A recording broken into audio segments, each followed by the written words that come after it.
Well, hello and welcome to Gratitude Space Radio. My name is Chris Palmore, and I'm here solo today. I think you can hear me, but I'm not sure. I'm going to check my mic real quick here. Yes, yes, yes, that's nice. And this too, the difference is normally, let me take this real quick. Yep, okay, cool. All right, so that's easier because I'm actually talking to myself. I really don't need headphones for this. So I guess let's go like that. So anyways, there was a scheduling mishap. Communication didn't get the emails right with Shira. So she's not joining me, but I had already, it's like basically you're already dressed up, ready to go. I just figured I should hop on and, share a little bit. It's Grass Space Radio. My name's Chris Palmore. Got my coffee cup here. I'm very grateful for. So anyways, I thought this would be a good chance for me to read an essay from the book. So I published a book called Dear Gratitude, an anthology this past year. It came out last November, and had over 50 people write essays and letters of gratitude for it. And I got to share my story and these things. So there were a couple people that were wanting to be anonymous in this process, and one of them was written by the essay is called Moments, and it's by Dee. And I just figured this would be a nice opportunity to read Dee's essay called Moments. So I'm going to go ahead and read it now. So this is me reading Moments by Dee, and from the book Dear Gratitude, an Anthology. He says, "It is bizarre to be grateful for the moments in our lives that caused us or others pain. Moments that will stick with us so profoundly that there isn't a year that goes by when something in our present doesn't suddenly recolor that shattered part of our past.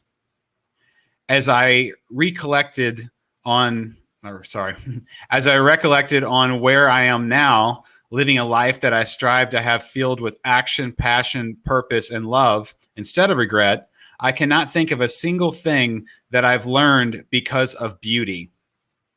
Everything that I've learned has been only of fear, tragedy, or consequence. My parents met while my dad was a professor and my mother a student. My mother quit college and moved home to work. If not for a car accident that caused her terminal back pain, I would have never been born. My dad sent her a note saying he needed her. He got divorced before his wife left him, and therefore I exist. My dad was 40 when he had me, way older than my other friends' parents. I swore at a young age I'd work harder, faster, and smarter to achieve what I wanted in life so he would still be alive to see that. He was, and is still thriving. I live knowing he's proud of me and active part of what I do. When I was in 6th grade, I got sick. No one knew what it was. I developed a fear of needles for months. I didn't learn how to socialize and was the sick kid.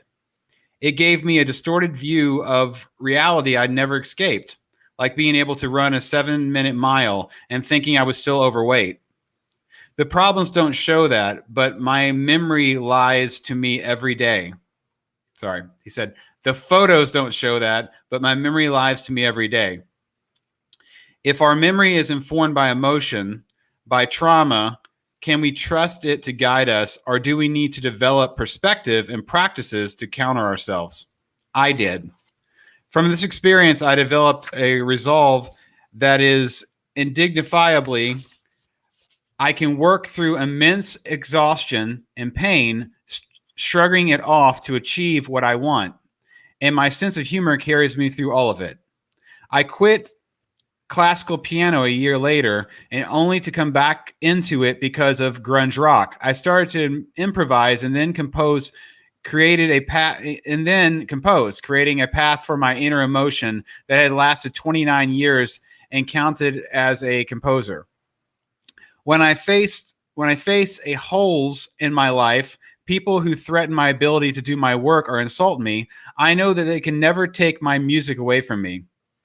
They can't take away my gifts, so they can't take away my integrity.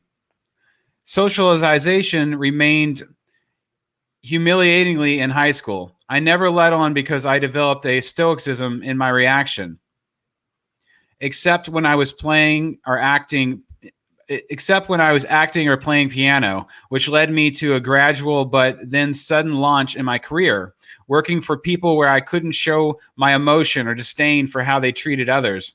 I thrived and they came around to my strategy and our shared success. But I never realized that not fitting into one group would be my superpower. I was always in between. So I stayed that way, being an exceptional judge of character, except in dating until I met my wife, and someone who could maintain hundreds of relationships with empathy before empathy was a common term, because I only cared about motivating others so that they felt heard, and because I believed that they could do more to awaken their passions through meeting other like-minded people. This became its own side business, both fueling my daily work and fueling my soul. I am grateful because of my mother quitting college, getting into a car accident, and my dad getting divorced to marry my mom, getting sick and nearly dying, learning that my perception of myself is always partly false, leaving piano only to come back in my own way and to define my life as an artist, having a hard time socializing and fitting in, and therefore being able to hold my emotions back in order to give someone else the space to share their own. Gratitude is a tricky beast. If we're grateful for what we've become, do we want it to come from compliments and expressions that we then shrug off because we don't know we shouldn't be so proud of who we are?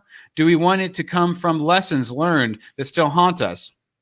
I am grateful that I learned early on that no one sees my journey as fully as myself, and that life cannot be linear, and the only time I should be proud I walked a straight line is if I'm drunk, and that we repeat to ourselves what we know until we believe it to be true, that we realize that there is no one truth to understanding our journey, that the beauty of life is in the journey itself and how our lives intersect with others at moments outside of our control.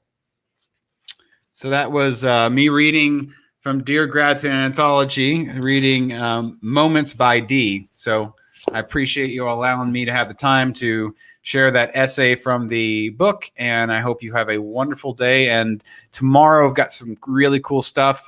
Tomorrow morning with my podcasting partner Curtis, we're doing Sobriety and Gratitude. I believe it's episode 8 with my good friend and mentor Bobby Kuntz. So I'm super excited about that. And in the afternoon, I'll be speaking with Mark, who founded Grateful Run in Europe. So that's going to be very exciting. So everybody have a grateful day. And I'm Chris, and we'll be seeing you tomorrow. Bye.